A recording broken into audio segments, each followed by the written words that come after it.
So here begins episode 2 of our trip for you. We left off last time visiting Cliff and his sister just outside of Tucson. And we headed over from there to Gilbert Ray Campground right next to Saguaro National Park. We visited the park and learned a little bit about the saguaro cactus.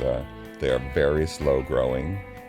A cactus the size of your thumb may be 7 years old.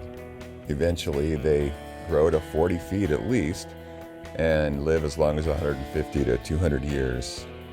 Gilbert Ray was a pretty sweet RV campground. They really packed the folks in there. There are stunning views everywhere you look, amazing vistas, great sunsets.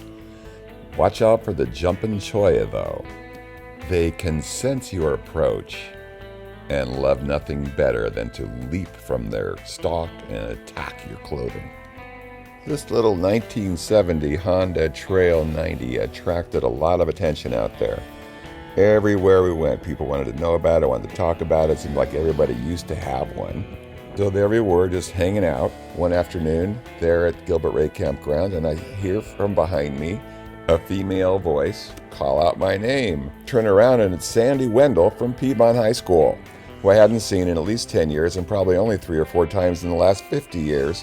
Well, she'd seen the picture of the bike on Facebook, was camping there in the same campground, rode by on her bicycle, and recognized my bike from Facebook.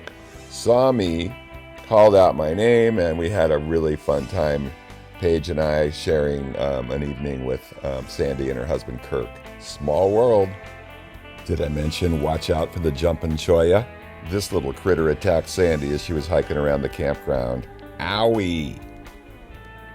So we're back at Cliff's, just a half an hour away from Gilbert Ray, to spend another night before we headed further east.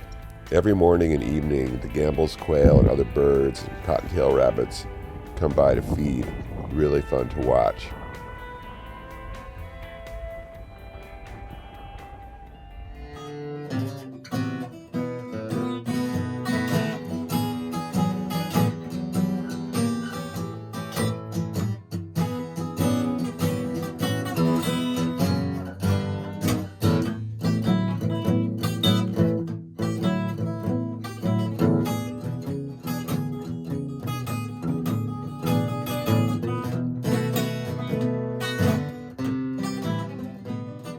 One of the highlights of the trip was getting to play music with Cliff every night we were together.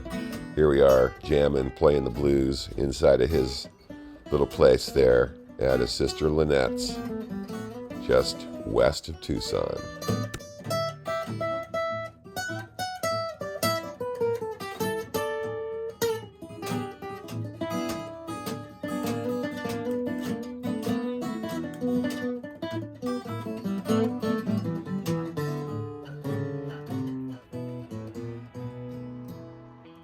And next we headed for Patagonia Lake in southeastern Arizona. A nice RV park right along this lake, noted for its bird watching opportunities. Could always count on the pretty sunsets every night, everywhere we went. Then we were off to New Mexico, and on the way we stopped in Bisbee, Arizona, to meet a friend of mine I've met online, Sterling Noren, who is a motorcycle camping guru and a filmmaker. He runs this little place with his lady Eva called the Yonquil Motel in Bisbee, Arizona. It was great to get to meet him. Apparently, lots of hippies relocated from San Francisco to Bisbee in the late 60s and have since created a mecca of art and culture there in Bisbee, Arizona. This was our last stop before heading into New Mexico, which will be featured in our next episode. Thanks for checking it out.